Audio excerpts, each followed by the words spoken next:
Kak. Ambil tuh bendera lu. Ini Indonesia, nggak ada bendera mereka. Lewat. Tahan yang dari PD. Yang dari PD kalau masuk, tangkap. Aksi sekelompok massa yang membawa bendera dan umbul-umbul bintang bulan di Jalan Nasional Banda Aceh Medan, persisnya di Gampong Menasah Kandang, Mura 2, Lok Semawe, berhasil dibubarkan oleh Korem 111 Lila Wangsa.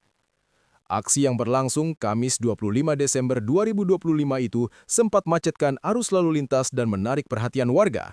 Tak hanya mengibarkan bendera, para peserta aksi juga meneriakkan yel-yel merdeka.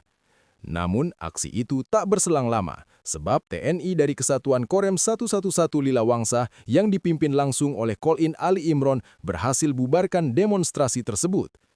Meski sempat bersitegang, masa aksi akhirnya membubarkan diri. TNI juga mengamankan puluhan bendera dan umbul-umbul bergambar bendera bintang bulan.